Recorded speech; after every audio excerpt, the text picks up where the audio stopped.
Les Insolites, là, c'est la 5e édition qu'on fait sur le port des Champs. En fait, on voulait faire découvrir un petit coin de paradis au public et on a été un petit peu dépassé par les événements. Et pour la 5e édition, on a eu en fin de soirée un petit, euh, comment ça s'appelle, aléa climatique. En fait, on a eu la chance de rencontrer un bateau en mer parce qu'on fait un petit peu de mer de temps en temps. Et on a rencontré le corsaire de Ré. Et quand on lui a proposé de venir au port des Champs à Boin, sur le plus petit port de la baie, il était heureux de revenir à ses sources parce qu'en fait ses parents sont sortis de l'île de Boin et il a accepté le défi volontiers de faire rentrer un bateau de 18 mètres dans ce tout petit port. En fait, comment ça s'appelle, des gros bateaux comme ça ne sont pas rentrés depuis l'époque du sel, depuis l'époque comment ça s'appelle, du transport de navires. Les dernières années, c'est plutôt des bateaux stricoles ou des petites embarcations de touristes qui viennent dans ce port. Parce qu'en fait, c'est pas facile de manœuvrer avec des bateaux de cette taille-là. Il faut vraiment un gros coefficient pour pouvoir manœuvrer avec des bateaux de cette taille-là. Avant, les bateaux transportaient du sel ou ils transportaient des céréales. Ils venaient dans ce petit port avec un aspect économique. Comment que ça s'appelle là, à l'heure d'aujourd'hui, il n'y a plus d'aspect économique à part l'ostréiculture dans ce petit port. Et encore, c'est quasiment tout parti sur du tourisme. Il reste plus qu'un ostréiculteur sur le port des Champs.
En fait, les Insolites, c'était une bande de copains. On était en train de faire une partie d'Helvète, le jeu de cartes local.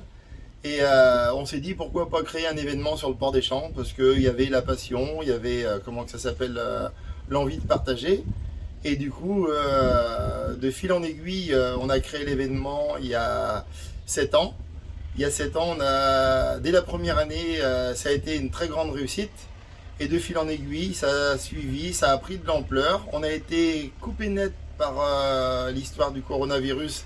Pendant 2 ans, on nous a interdit pour des raisons sanitaires et pour des raisons, administratives, le festival.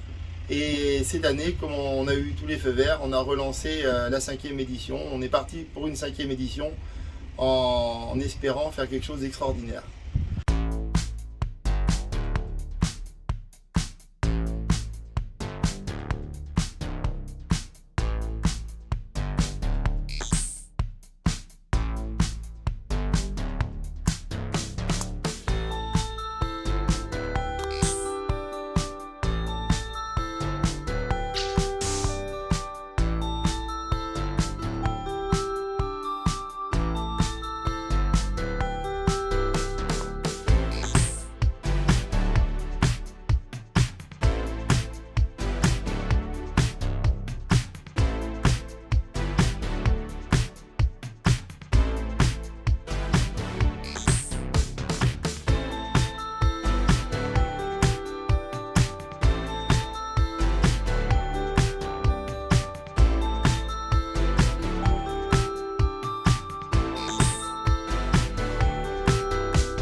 Ça mobilise environ 200 bénévoles.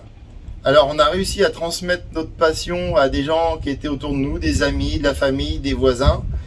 Et du coup, ça s'est fait tout seul. On n'a même pas eu trop besoin de... Ça s'est vraiment fait tout seul. L'envie de partager ce festival sur le port, l'envie de faire découvrir cet endroit un petit peu idyllique.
En plus des bénévoles, ça mobilise plusieurs dizaines de partenaires, d'acteurs locaux, de gens qui ont des entreprises. Il y a une grosse activité économique ostréicole, une activité éolienne avec EDF, une activité artisanale. Et en fait, tous ces gens-là participent financièrement à la réussite de ce festival.